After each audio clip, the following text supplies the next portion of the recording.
Bismillahirrahmanirrahim. Assalamualaikum warahmatullahi wabarakatuh. Alhamdulillahirabbil alamin. Wal 'aqibatu lil muttaqin wa la 'udwana illa 'alal zalimin. Wa asyhadu an la ilaha illallah wahdahu la syarika lah. Wa asyhadu anna Muhammadan 'abduhu wa rasuluh.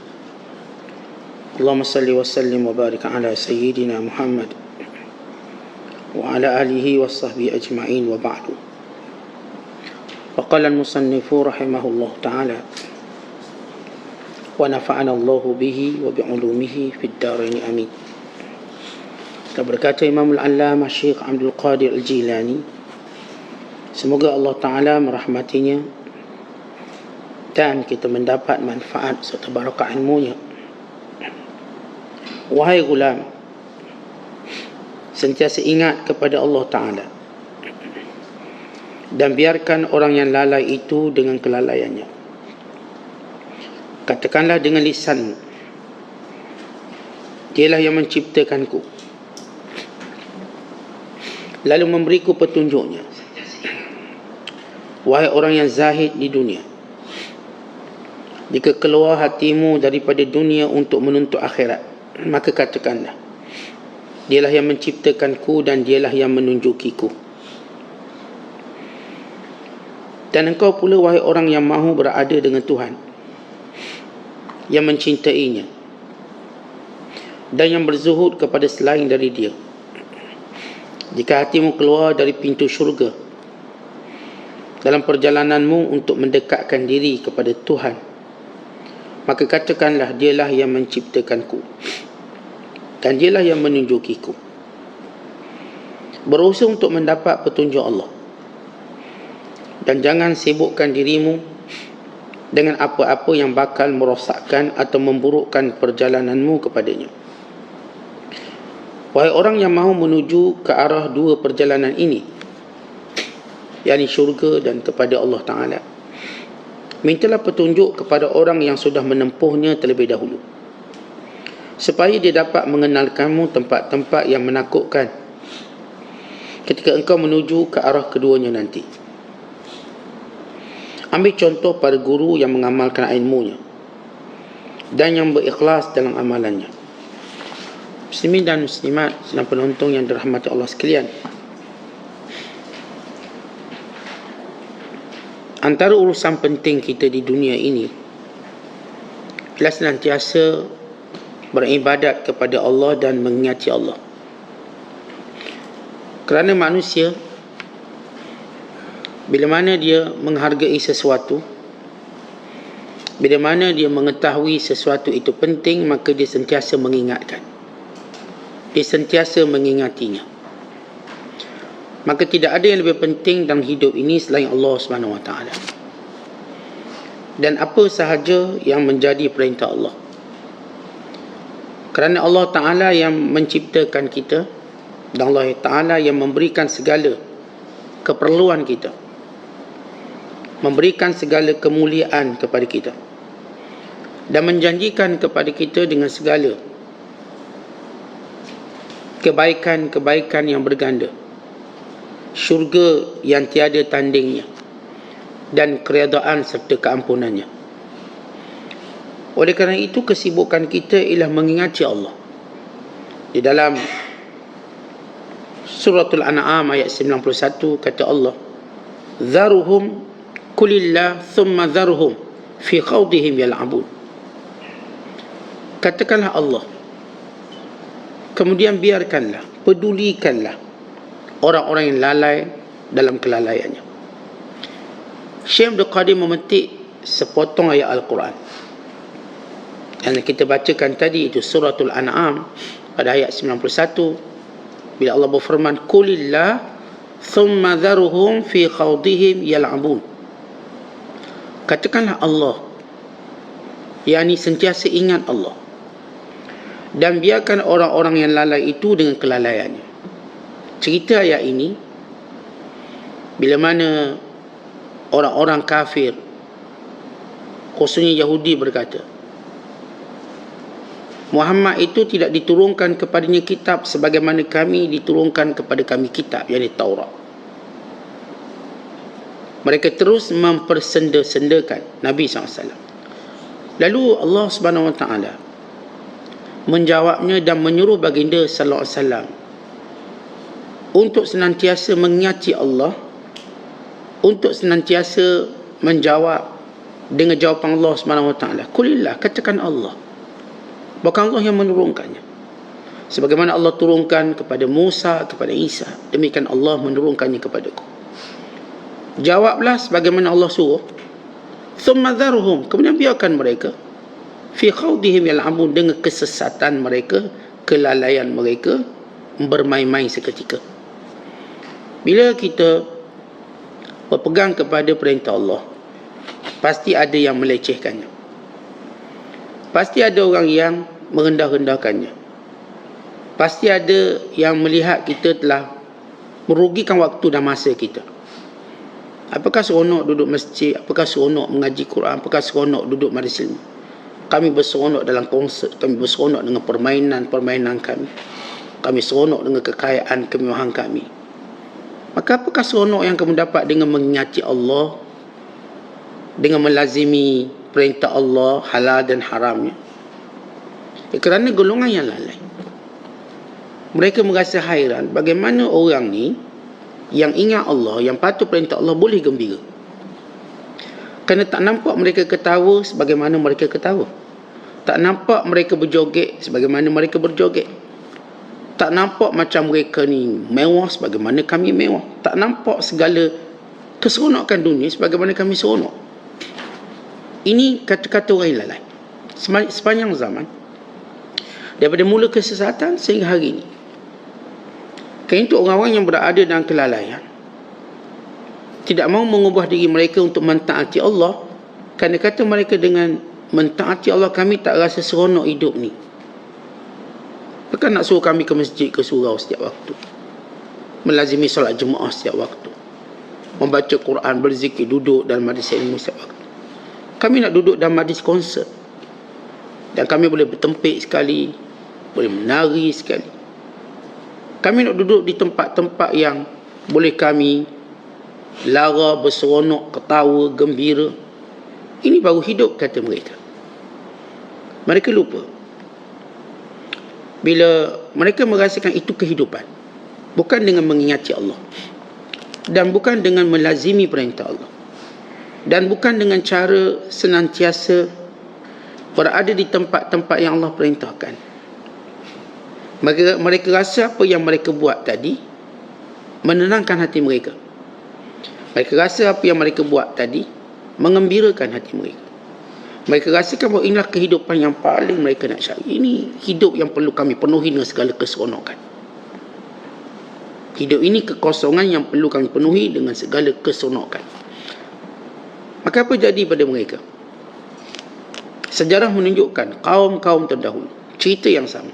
Kemewahan, kekayaan, kelalaian, dengan segala hiburan, dengan segala kemaksiatan, semuanya akhirnya membinasakan mereka dari luar dan dari dalam. Adapun luar, tempat yang mereka diami semua hancur. Adapun dari dalam, yakni hati mereka, akhirnya mereka mengalami tekanan-tekanan yang tak mampu dirawat. Mereka mengalami stres yang tidak mampu lagi dibendung, yang telah kita sebut semua ini penyakit pertama masyarakat dunia. Dengan tekanan tadi, mereka membunuh diri mereka. Dengan tekanan tadi, mereka mencipta musuh yang ramai. Dengan tekanan tadi, mereka takut kehilangan apa yang mereka ada. Dengan tekanan tadi, mereka tidak percaya pada sesiapa pun sekeliling mereka. Dengan tekanan tadi, mereka bimbang untuk berjalan seorang diri. Dengan tekanan. Dan dengan tekanan tadi, menjadikan mereka sentiasa menghilangkan keindahan hidup yang mereka nampak indah sebelum ini. Dah hilang kenikmatan tidurnya, hilang kenikmatan makannya, hilang kenikmatan kesihatannya, maka semua berlaku. Maka ini sejarah manusia. Oleh sebab itu kata Syekh Abdul Qadir, Kalau kita berhadapan dengan golongan ini, pedulikan mereka. Kekal istiqamah dalam kebaikan. Kekal istiqamah dalam kebaikan. Bahkan katakan selalu, supaya kita bersyukur dengan nikmat hidayah ini dengan berkata, Allazi khalaqani fahuwa yahdin, dengan memetik dalam surah Syu'ara ayat 78. Itu kata-kata Nabi Allah Ibrahim waktu berhadapan dengan kelompok penyembah berhala semuanya melainkan Ibrahim AS. Maka Ibrahim bersyukur dengan nikmat ini. Allazi khalaqani fahuwa yahdin. Dia Allah yang menciptakan aku, dan dialah yang memberi petunjuk kepadaku. Artinya, tuan-tuan sekalian, ketika mana kita melihat kesesatan keliling kita, maka bergembiralah dengan nikmat petunjuk yang Allah berikan kepada kita. Lihatlah kepada nikmat Allah paling besar, yakni Allah yang menciptakan kita. Allah ciptakan kita, dan Allah memberi petunjuk kepada kita. Maka ini satu nikmat. Kan itu orang beriman sentiasa diajar untuk memohon petunjuk Allah Subhanahu Wa Taala. Dan doa yang paling agung sekali yang kita baca setiap hari dalam solat kita, Ihdinas siratal mustaqim. Ya Allah, tunjukkan kami jalan yang lurus. Tunjukkan kami. Artinya kita perlu melihat untuk membentengi diri kita daripada kesesatan yang mengelilingi kita, daripada kejahilan yang mengelilingi kita, daripada kemurkaan Allah yang mengelilingi kita, kelalaiannya. Ingat senantiasa akan nikmat Allah. Yang pertama, nikmat penciptaan. Allah ciptakan kita. Yang kedua, nikmat hidayah. Dan Allah tak biarkan kita diciptakan dan termanggu-manggu atau dalam kebingungan nak buat apa. Kita tahu kita berada di sini untuk menyembah Allah. Maka Allah ilhamkan kita kebaikan dalam mentaati. Ada orang, dia tak tahu kenapa dia duduk kat sini, kat dunia.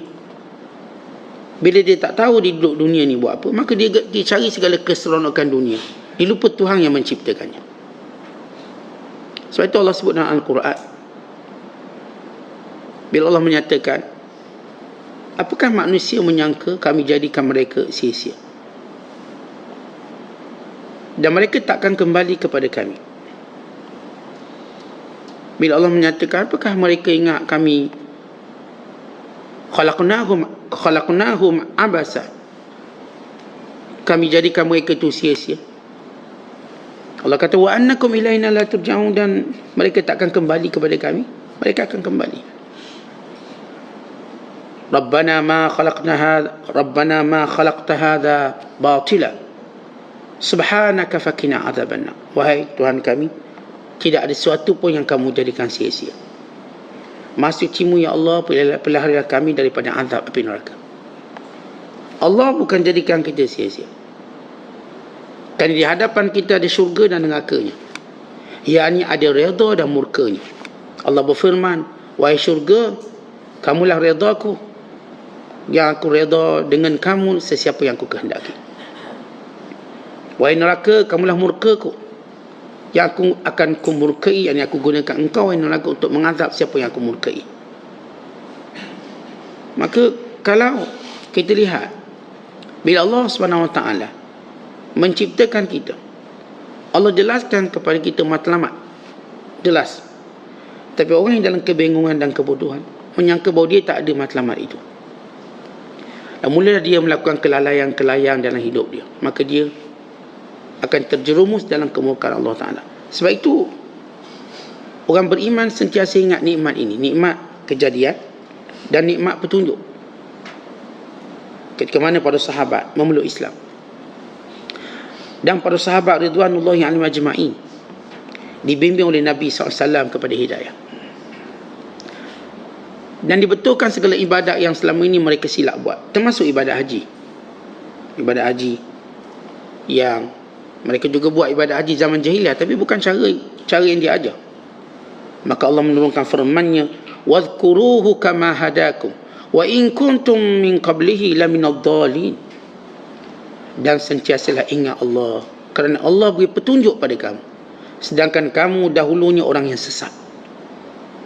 Tentang kita dalam dua keadaan. Wa imma kita dahulu pernah sesat, Lalu Allah beri petunjuk kepada kita. Jadilah kita hari ini orang ingat Allah. Jadilah kita hari ini orang yang beribadat kepadanya. Orang yang mula berfikir tentang dosa dan pahala.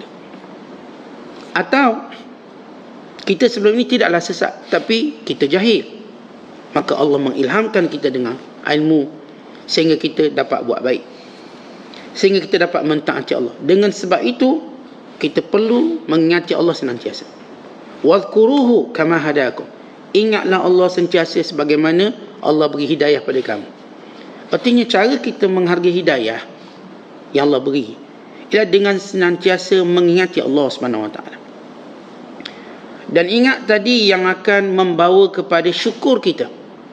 Syukur, ya Allah, Engkau beri petunjuk. Kita bila baca, bila ahli syurga masuk syurga, maka apa yang dikatakan oleh ahli syurga? Ketika mana ahli syurga masuk syurga? Allah sebut dalam Quran, wa qalu alhamdulillahilladzi hadana lihada wa ma kunna linahtadiya laula an hadana Allah. Allah Ta'ala sebut dalam surah Al-A'raf ayat 43, kata Allah, dan berkata di syurga, segala puji bagi Allah yang memberi petunjuk kepada kami. Kalau Allah Ta'ala tak beri petunjuk, nescaya kami tak dapat petunjuk. Nescaya kami tak akan berada dalam syurga ini. Maka sebab itu bila kita sembahyang, alhamdulillah Allah beri petunjuk untuk kita solat. Bila kita bersedekah, alhamdulillah Allah beri petunjuk untuk kita bersedekah. Bila kita terselamat daripada perkara haram, alhamdulillah Allah membentengi diri kita daripada perkara haram. Kita selamat daripada segala kesesatan, maka kita bersyukur pada Allah. Ketika mana Nabi SAW dalam satu peperangan namanya Perang Ahzab. Perang Ahzab tahun ke-5 Hijrah pada bulan Syawal. Maka bila Rasulullah SAW mendapat tahu orang-orang kafir, seluruh bangsa Arab mengepung kota Madinah, ingin membunuh Nabi SAW, bahkan menghancurkan tempat dakwah baginda SAW, Madinatul Munawwarah, dan menghancurkan seluruh pengikutnya. Dengan kata lain, mereka ingin menghapuskan kebenaran. Kebenaran ini akan sentiasa ada yang cuba ingin menekannya dan menghapuskannya. Kali ini kerja iblis yang tak akan selesai sehingga berdirinya kiamat. Maka Rasulullah SAW bersama sahabat bermusyawarah. Akhir dapat satu kata putus untuk membina parit yang dikenali sebagai Khandaq. Maka Rasulullah SAW bekerja keras selama 2 minggu untuk menggali parit yang dalamnya 5 meter, lebarnya 5 meter, yang berkepanjangan, yang panjangnya 12 km, arah utara Madinah. Kerana arah utara Madinah ini tempat yang terbuka untuk musuh masuk. Arah lain-lain ada gunung ganangnya. Arah utara ini ia kawasan yang mendatar, yang memang musuh bila nak masuk, dia akan cari kawasan mana yang mudah dimasuk. Bahawa kita baca kisah Jepun serang tanah Melayu, dia pun tengok, oh, daripada Kota Baru senang masuk, maka dia masuk daripada sana untuk pergerakan. Oh, ni daripada Singapura senang masuk, dia akan tengok tempat-tempat yang mudah dimasuk. Maka Rasulullah SAW tahu tempat yang akan mereka masuk utara Madinah. Maka Rasulullah membina parit Khandaq yang sejauh 12 km. Dengan kaki tangan kerjanya para sahabat ridwanullahi alaihim ajma'in, seramai 3,000 orang. 3,000 orang bekerja siang malam menyiapkan benteng terakhir umat Islam, Khandaq. Ketika mana Rasulullah SAW turun sekali bersama para sahabat, angkut batu, pindahkan batu, Rasulullah menyebut satu kalam, satu perkataan, untuk menunjukkan betapa nilainya hidayah yang Allah beri, supaya kita tahu sebesar mana pun tekanan, hebat lagi kurniaan Allah pada kita. Lalu Rasulullah SAW berkata, laula anta mahtadaina wala tasaddaqna wala sallaina fa'anzilan sakinatan alaina wathabbit aqdamana illa qina innal ula baraw alaina idza aradu fitnatan abaina. Kata Nabi SAW, ya Allah, kalau tidak keranamu, sambil pegang ni batu ni, sehingga berdebu perut Rasulullah. Tinggi perut Rasul direct dengan batu tadi. Debu perut Nabi SAW. Demikian sahabat-sahabat sedang bekerja keras. Lalu kata Nabi SAW, didengari oleh para sahabat, "Ya Allah, kalau tidak kerana-Mu, kami tak akan dapat hidayah hari ini.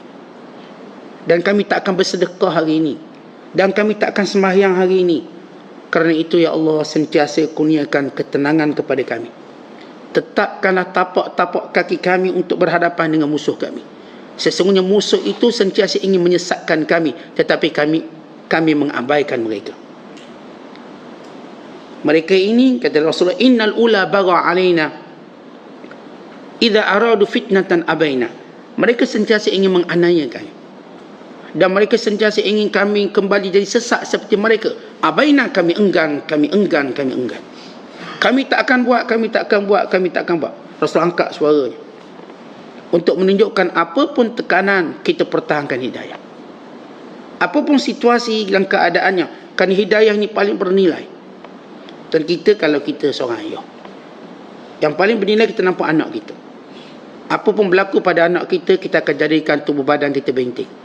Biar kita mati, bukan anak kita.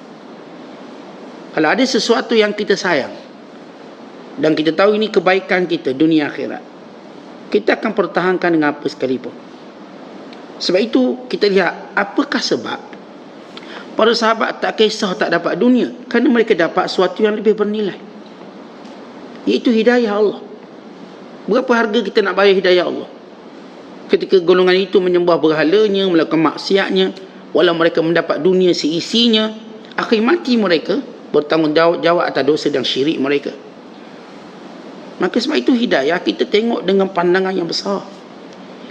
Tidak ada yang melihat dunia itu besar melainkan Allah hina dia. Dan tidak ada orang yang melihat hidayah itu besar melainkan Allah tambah hidayahnya.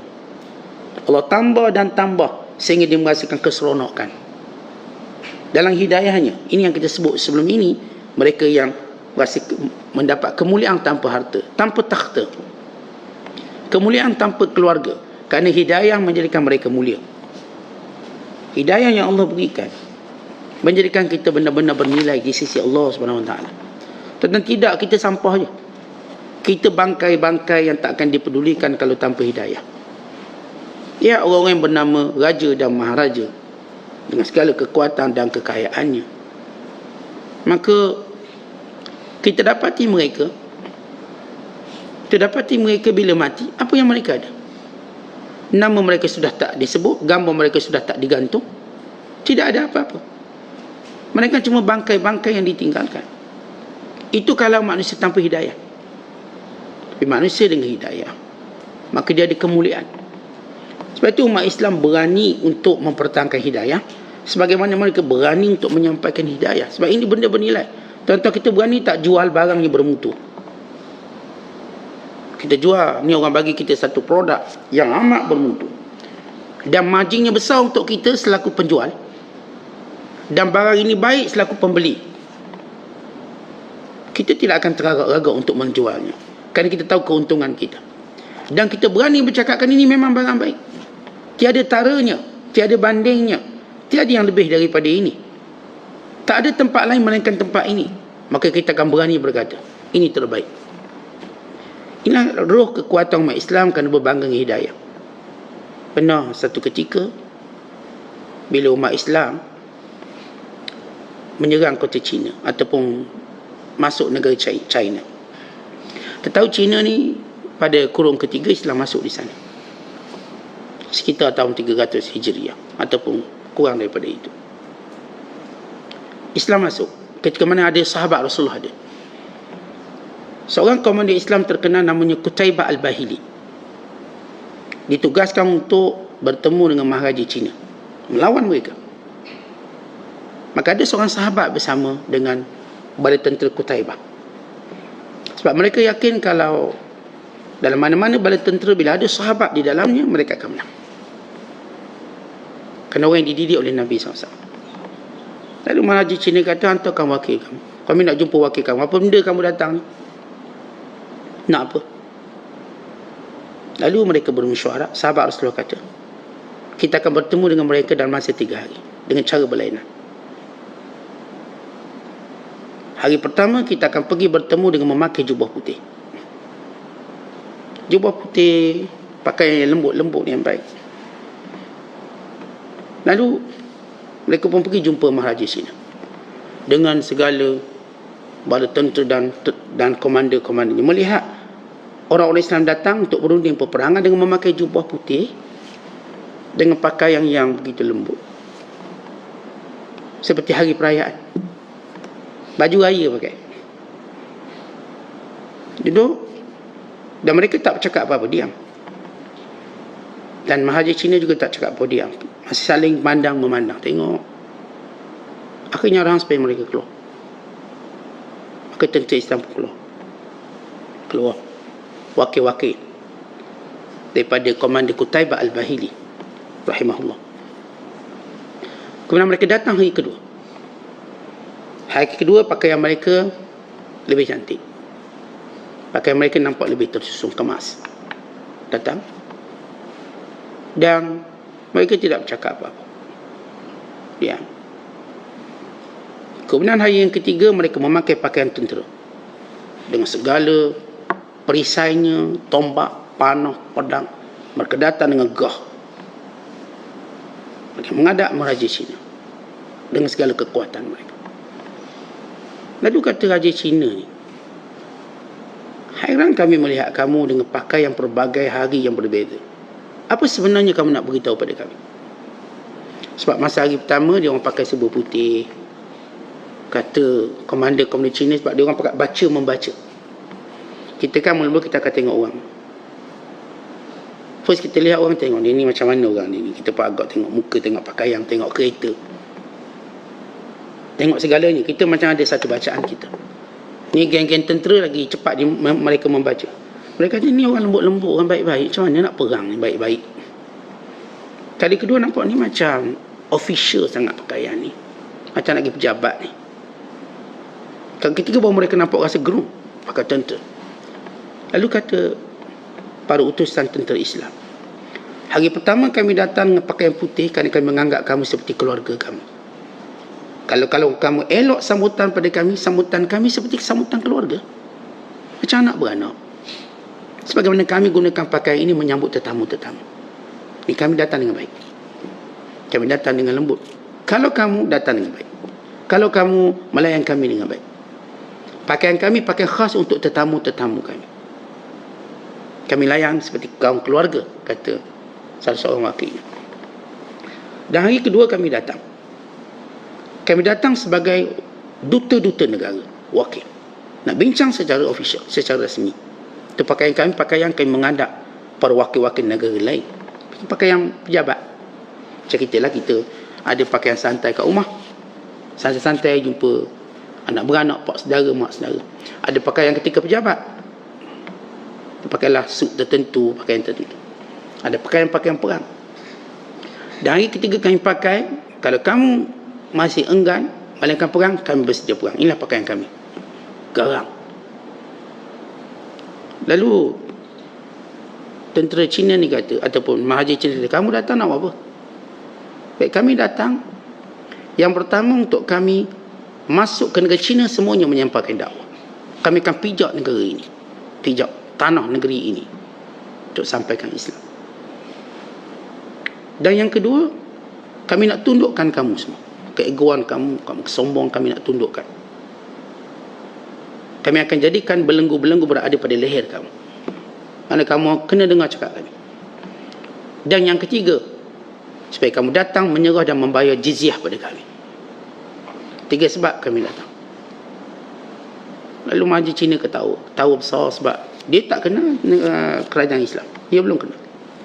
Kerana Cina mengamalkan dasar tertutup. Dia rasa dia paling kuat, tentera dia paling ramai, rakyatnya ramai. Maka dia pun belum kenal ni. Siapa tentera Islam yang mula datang? Yang waktu itu ada sahabat Nabi SAW. Artinya awal, ada kurung ketiga. Lalu diarahkan seorang bawa pasir negara Cina. Bawa satu bekas daripada emas, letakkan pasir. Dia kata, ni dia pasir Cina, suruh pemimpin kamu pijak, kemudian balik. Kemudian dipanggil hamba-hamba sahaya Cina yang dirantai di lehernya, dan ambil ini. Kalau kamu nak tundukkan kami, ambil lah, kami bagi hamba cukup lah. Tapi untuk syarat ketiga, itu menjadikan Mahaji Cina marah, kerana kamu kena bayar ufti pada kami, jizyah. Lalu kata Mahaji Cina, ramai mana tentera kamu? Setakat berapa orang kat sini dan berapa kerat kat luar? Lalu kata pemimpin Islam, tentera kami bermula dari sini sampai ke hujung Afrika, tentera kami yang sudah bersedia mengangkat senjata bila masa. Kerana Mahaji Cina cuma membilang tentera-tentera yang ada di situ dan ada di luar. Dia lupa seluruh dunia Islam inilah tentera Islam. Sebagaimana sabda Nabi SAW, al-mu'minun karajulin wahid. Orang beriman sebenar ialah seorang lelaki je. Maksudnya bila di sini suara jihad keluar, maka seluruh dunia umat Islam akan berjihad. Jawab tentera Islam, tentera aku bermula depan kamu ni 3-4 orang ni sehinggalah ke hujung Afrika sana. Itulah tentera aku. Itu yang menggerungkan Maharaja Cina, yang akhirnya menjadikan, membenarkan orang Islam masuk untuk berdakwah, menyembuhkan Islam. Tentu ini kebanggaan mereka, kerana hidayah mereka ada. Hidayah mereka ada. Kata pada komandan Cina, tuanku, kami nampak mereka seperti kuda yang pantas dan membawa kematian. Maksudnya kita tak boleh perang dia, tuanku, sebab mereka seperti sedang membawa kematian kita. Sebab mereka berada pada kuda yang pantas dan sedang membawa kematian kita, nak kirim pada kita, ni mati kamu. Maka ini menggerungkan. Bila pernah satu ketika bila orang Islam masuk ke India, lalu Maharaja India meminta tolong Maharaja Cina. Dia kata, kalau Islam yang menyerang kamu, baik kamu menyerah lebih baik, kerana tentera tak akan boleh dikalahkan. Menyerah lebih baik, kata Maharaja Cina. Dia tak nak tolong, kerana dia dah lihat ini tentera yang membawa kematian di atas kuda-kuda mereka. Mereka bawa kematian. Artinya mereka bawa satu kehancuran disebabkan kehebatan hidayah mereka ada. Tentang ini, bila kita lihat, kita cerita tentang sejarah tentera. Yang kita nak tekankan apa yang kita sebut di sini tentang mulianya kita dengan hidayah kita. Mulia. Berharganya kita dengan hidayah kita dapat. Sebab itu bila Rasulullah sebut dalam perang Khandaq tadi, ya Allah, kalau tidak kerana hidayahmu, kami tak mungkin dapat sedekah, kami tak mungkin dapat solat. Maka jadikan semua sebab hidayah yang menjadikan kami buat baik ini ketenangan pada kami dan kekukuhan dalam kekukuhan dalam ketabahan dalam kehidupan kami. Ya Allah, kalau ada pun orang yang inginkan fitnah pada agama kami, kami akan menolaknya, kami akan mengingkarinya. Sebab itu Syekh Abdul Qadir kata, setiap kali kita lihat kesesatan yang ada sekitar kita, katakan, ialah Allah yang menciptakan aku dan memberi hidayah padaku. Dek besarnya nikmat ciptaan dan nikmat hidayah. Itu orang Islam kena sentiasa bergembira dengan hidayah, kena bergembira dengan apa yang Allah beri padanya. Sebab itu kita seronok bila kita dapat solat, seronok bila kita dapat mengaji Quran, seronok bila kita dapat bersedekah, seronok bila Allah ilhamkan kebaikan. Sebab itu sifat orang beriman, diilhamkan kebaikan, maka dia segera buat kebaikan. Sebab itu kata mereka, kalau kamu diilhamkan kebaikan, maka bersegeralah sebelum ditutup pintu ilham tadi.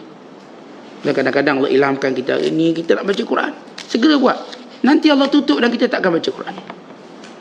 Allah ilhamkan kita nak sedekah ni, maka sedekah cepat. Nanti ditutup, kita pun tak nak sedekah. Sebab itu orang beriman yang terbaik sentiasa di dalam ilham Allah senantiasa. Itu kita sentiasa mohon hidayah Allah. Hidayah yang menjadikan kita sentiasa buat baik, sentiasa mentaatinya. Sebab itu di antara doa yang Rasulullah ajar pada kita, supaya kita kekal dalam hidayah. Dan hidayah bermaksud Allah akan sentiasa ilhamkan kita kebaikan, satu. Yang kedua, Allah sentiasa akan jadikan kita berada dalam kebenaran dan semua perkara, tindakan, kata-kata. Dalam hadis yang dikeluarkan oleh Imam Muslim, antara doa masyhur Nabi sallallahu alaihi wasallam, Nabi kata apa? Allahumma hdini wasaddidni. Allahumma hdini wasaddidni. Ya Allah, berilah hidayah padaku dan jadikan aku sentiasa betul dalam perbuatan. Kerana saddidni asalnya ialah biar semua benda tepat. Kalau kita memanah tu tepat, kena pada sasaran dia, tak nak miss. Kita kalau boleh dalam kebenaran, tepat pada kebenaran. Perkataan, perbuatan, tindakan, niat, cita-cita, azam. Biar semuanya dalam kebenaran. Dan bila Nabi SAW ada seorang sahabat Rasulullah, namanya Muawiyah bin Abi Sufyan.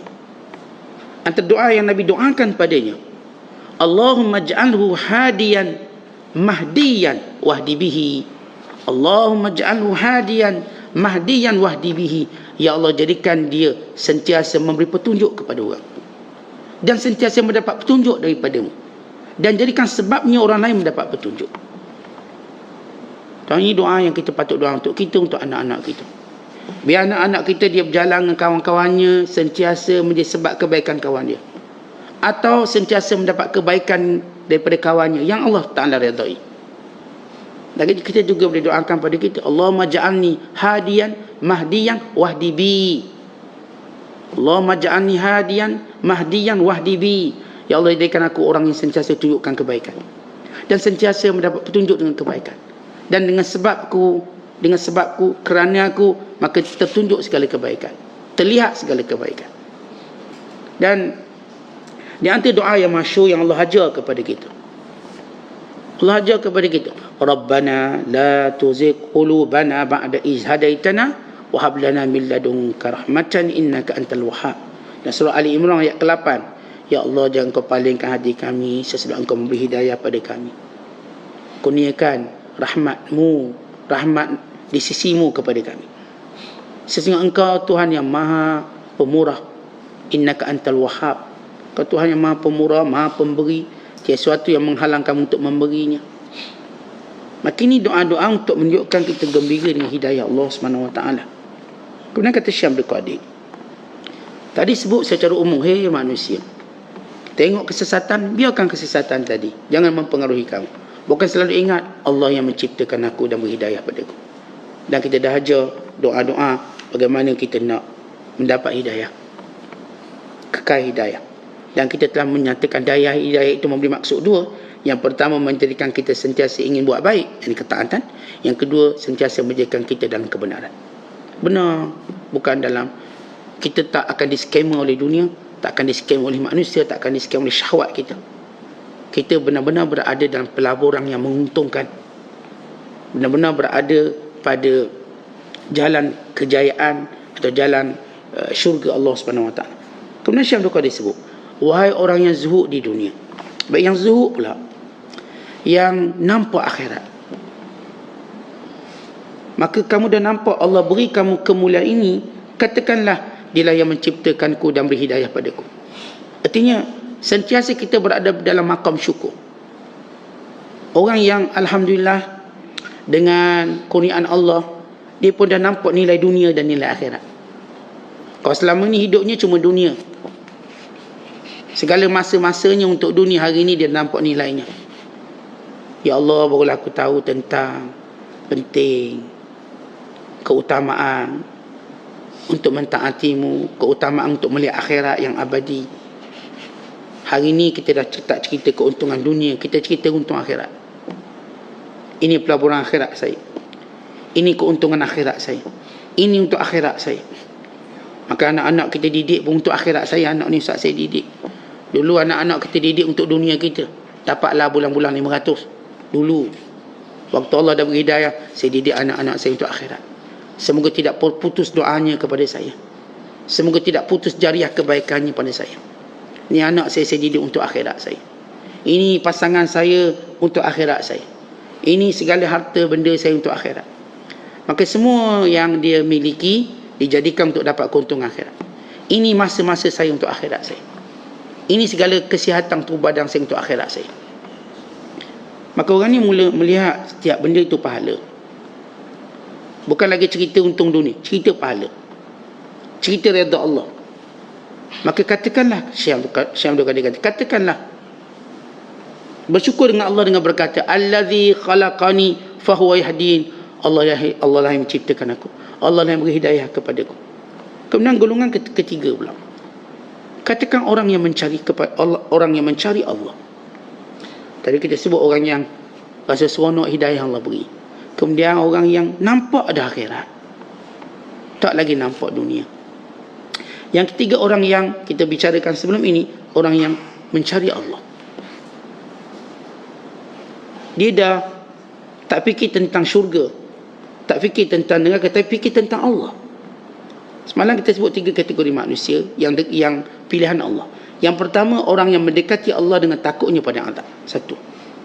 Yang kedua, orang yang mendekati Allah dengan mengharapkan pahala dan kurniaannya berupa syurga dan segala janji-janjinya. Dan yang ketiga ialah orang yang nak Allah. Dan kita telah beri misalan mudah, seorang anak yang taat pada ayahnya, dengar cakap ayah. Yang seorang takut ayahnya rotan dia, maka dia taat ayah dia. Nanti ayah marah, takut. Tengok muka ayah marah pun gerung. Yang ni pula kan ayah ni sentiasa janjikan yang baik-baik. Buat macam ni ayah begini, buat macam ni ayah begini, lalu mengharapkan segala kurniaan tadi. Yang ni pula kerana ayahnya, kerana dia ayahku, kerana dia sumber kehidupanku, ayahku. Maka dia melihat kebaikannya bukan kerana takut pada hukuman ayahnya, atau tidak mengharapkan harta benda ayahnya, tapi kerana ayahnya. Dia sanggup kehilangan semua, tapi bukan ayahnya. Maka ini bila kita bicara tentang orang yang inginkan Allah dalam hidup. Baik, ketiga-tiga mereka bagus.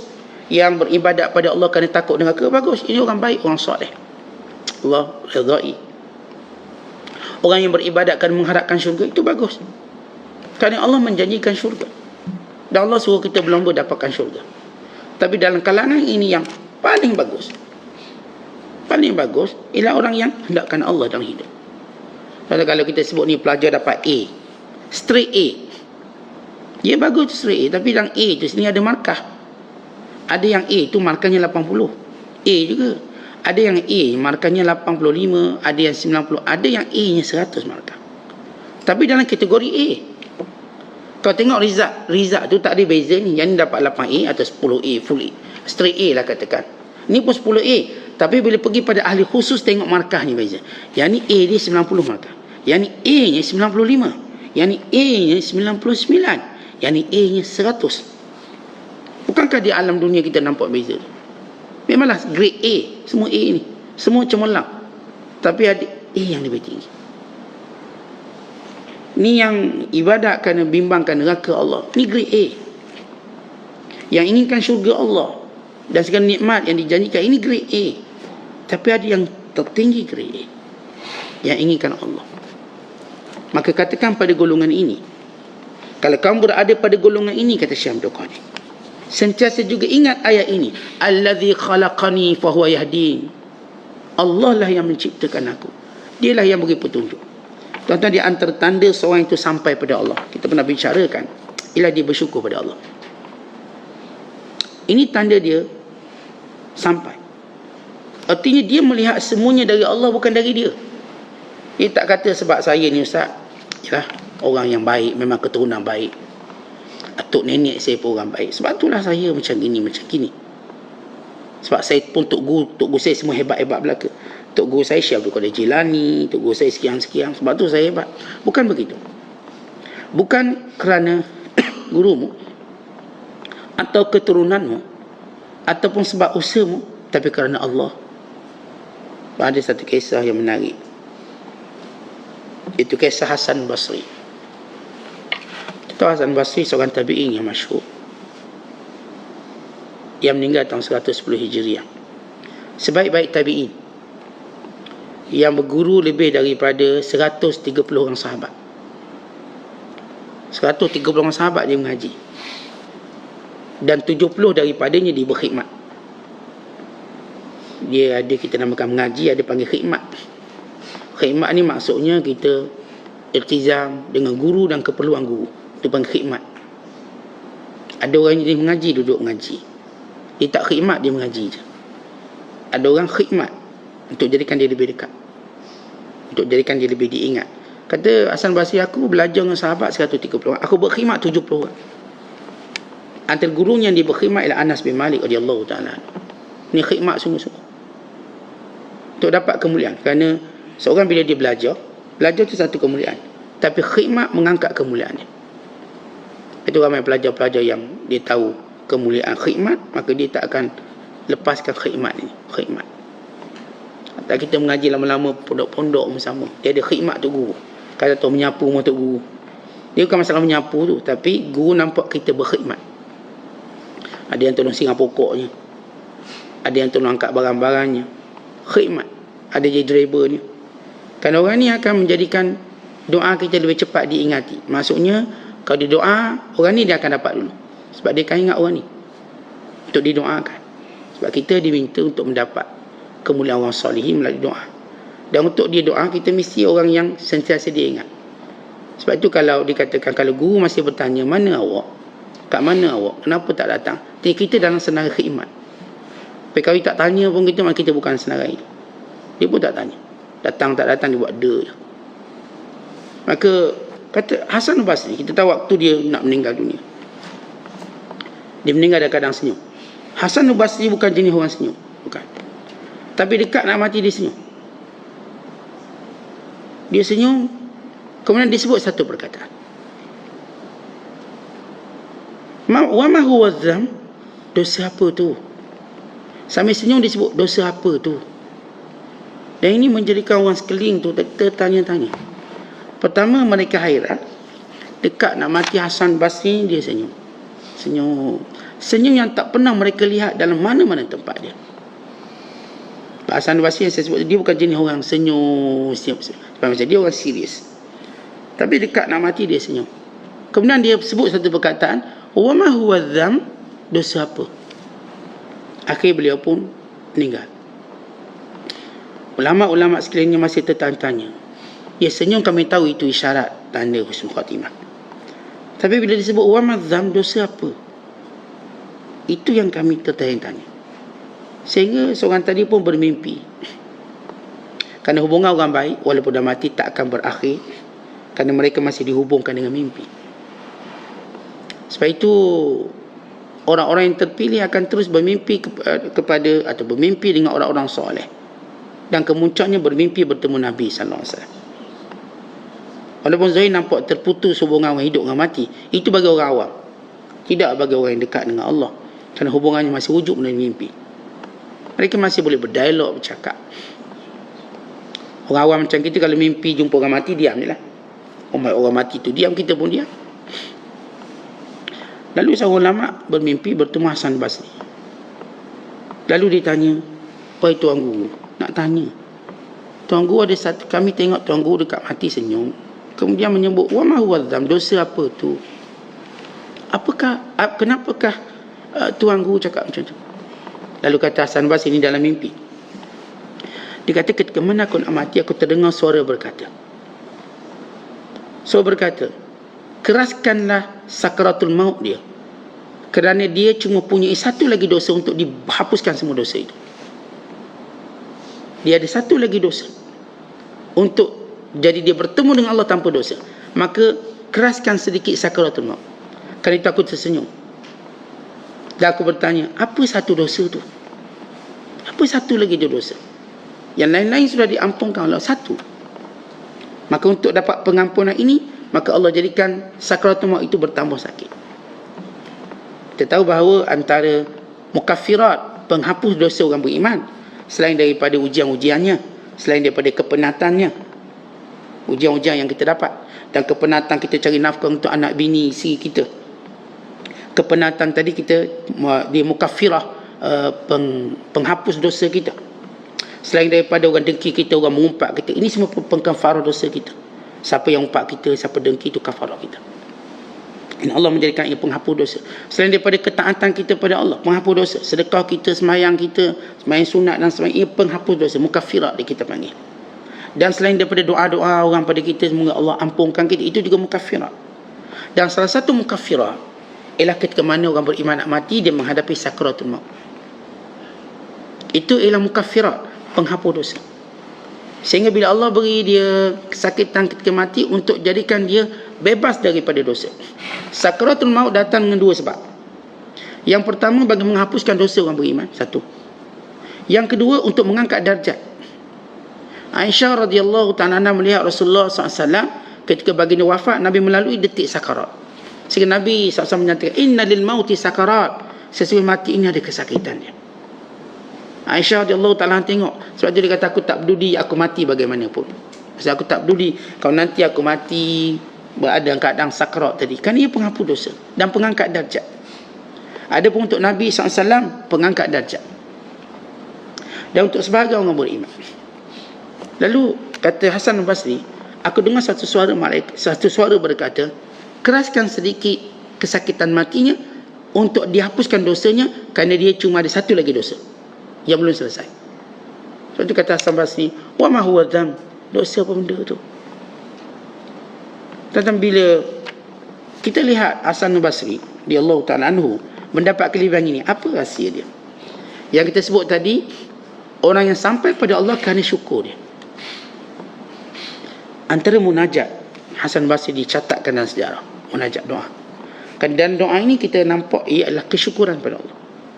Beliau berdoa, beliau berkata, dia berkata, Ilahi an'amta alayya wa ma syakartu wa anzalta alayya balayat wa ma sabartu wa ala hadha fama qata'ta anni ni'amaka wa ma adamta alayya al-bala fa anta karimun latifun la yadhharu minka illa al-karam wal lutfu. Tuhanku, engkau memberi nikmat kepadaku tapi kurangnya syukurku padamu. Ya Allah, engkau uji aku tapi kurangnya sabar aku atas ujian ini. Ya Allah, engkau tidak pernah putuskan nikmatmu daripadaku, dan tidak engkau jadikan berterusan ujian-ujianmu kepadaku. Engkau sentiasa pemurah dan maha lembut, maha penyayang. Tiada zahir daripadamu ya Allah melainkan sifat pemurah dan sifat kelembutanmu. Jadi di sini dalam doa ini ialah makam syukur kita pada Allah. Kita buat maksiat tapi Allah tak turunkan bala pada kita. Kita ni dapat nikmat, kita tak syukur dengan sebenarnya. Kita dapat ujian, mengeluh sakan berhari lamanya. Tapi Allah yang kita duk keluh-keluh dengan ujiannya, tak pernah putus beri nikmat pada kita. Allah sentiasa tunjuk baiknya pada kita, rahmatnya pada kita. Maka kerana itu tuan-tuan, kita macam dikatakan, kita tak nampak pun apa pun kelebihan kita melainkan kurniaan Allah. Kita tak nampak pun apa pun kebaikan kita melainkan kebaikan Allah pada kita. Sebab tu kita jangan anggap kita yang berjasa pada Islam. Islam yang berjasa pada kita. Kita jangan anggap sebab kita dalam iman dalam Islam ini maka Islam pun jadi mulia. Tak. Kita mulia kerana Islam. Balillahu yamunnu alaikum an hadakum lil iman. Bahkan Allah lah yang beri segala kurniaan ini sebab Allah beri hidayah kamu kepada iman. Bukan kamu yang beri kemuliaan pada Islam. Islam yang beri kemuliaan pada kamu. Tentu bukan kita beri kemuliaan pada masjid ini. Masjid ni yang beri kemuliaan pada kita. Bukan kita yang beri kemuliaan pada Quran. Quran yang beri kemuliaan pada kita. Bukan kita yang memberi kemuliaan pada sedekah. Sedekahlah yang menjadikan kita berada dalam kemuliaan. Bukan kita yang memuliakan ibadat dan ketaatan. Tapi ketaatan itulah yang memuliakan kita sebagai hamba Allah. Bahasa mudahnya, hidayah dan kurnia Allah lah yang jadikan kita mulia hari ini. Yang menjadikan kita bernilai hari ini. Kalau tidak, umpama kita seperti kambing lembu, menunggu masa untuk disembelih. Itu je. Kalau ada manfaat pun manfaat untuk dunia, untuk dimakan dagingnya, selesai hidup. Tapi kita ada manfaat lebih banyak untuk kita perolehi dengan hidayah ini. Yang tertinggi ialah redha Allah dan juga kurnia Allah berupa syurganya. Oleh sebab itu dalam semua keadaan, syukurlah pada Allah.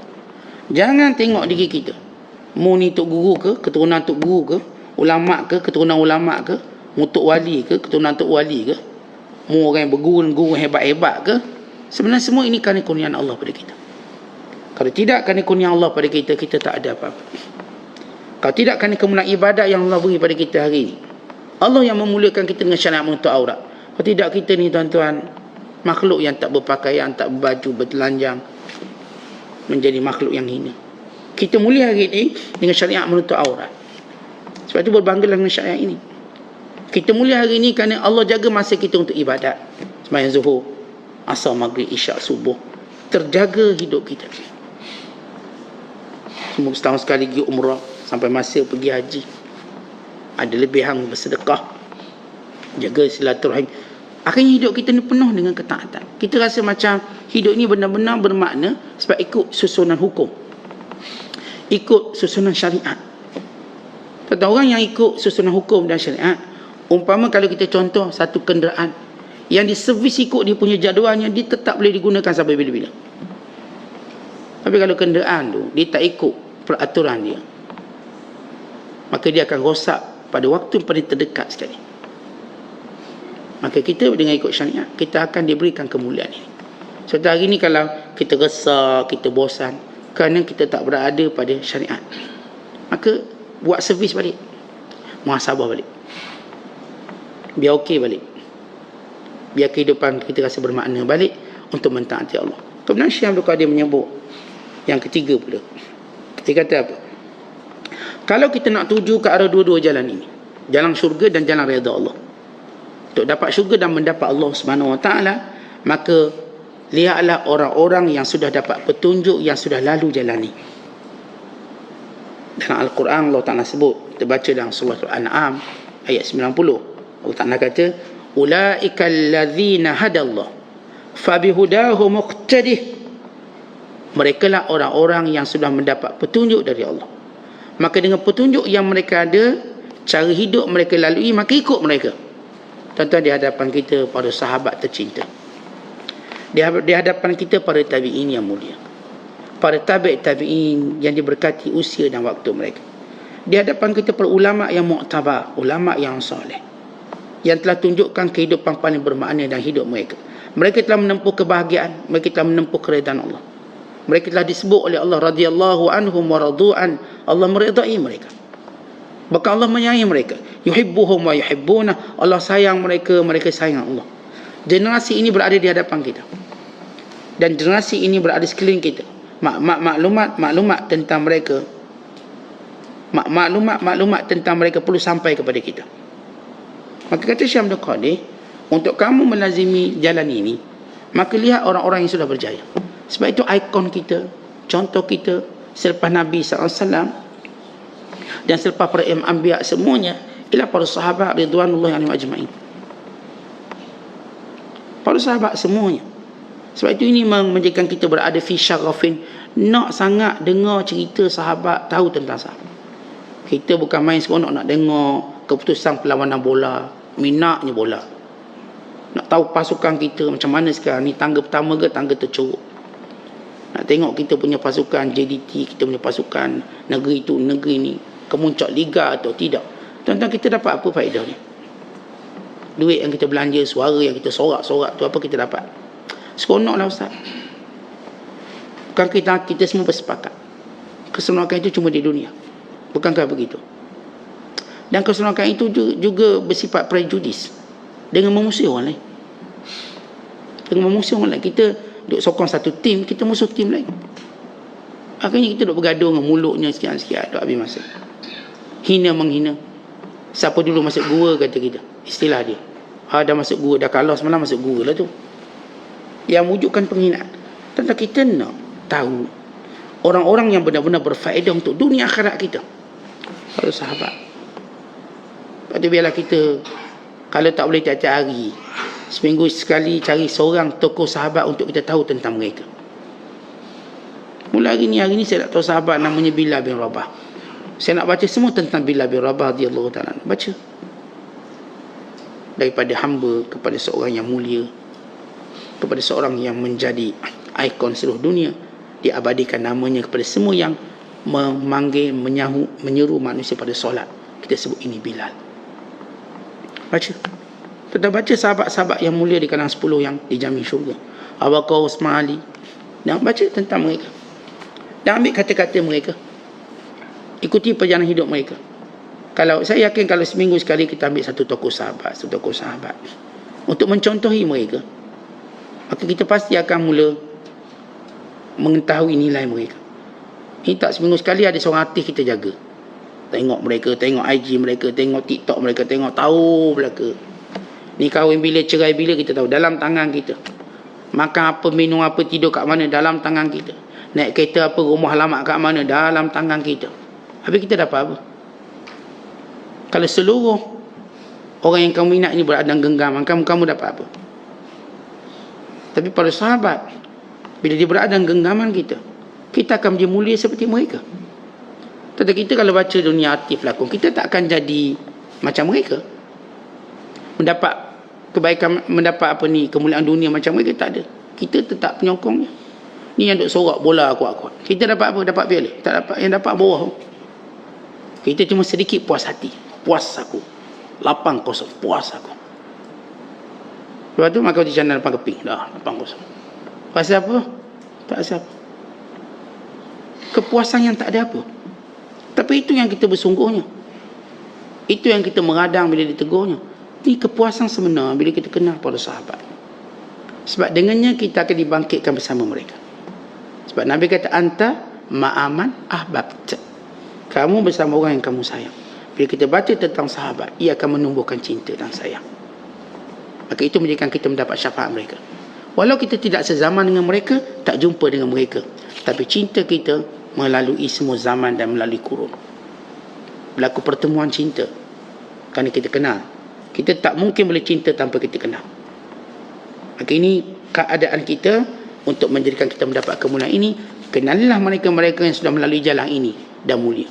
Kalangan para Nabi, memang itu keutamaan kita sallallahu alaihi wasallam, dan para anbiya alaihi wassalatu wassalam, para sahabat ridwanullah alaihim ajma'in, para ulama'nya daripada tabi'in, tabi'innya, sehingga ulama'-ulama' pada zaman kita. Lihat kemuliaan yang Allah beri pada mereka untuk kita ambil. Yuk kita dapat kebaikan syafaat di hari akhirat kelak. Wallahu a'lam. Assalamualaikum warahmatullahi wabarakatuh.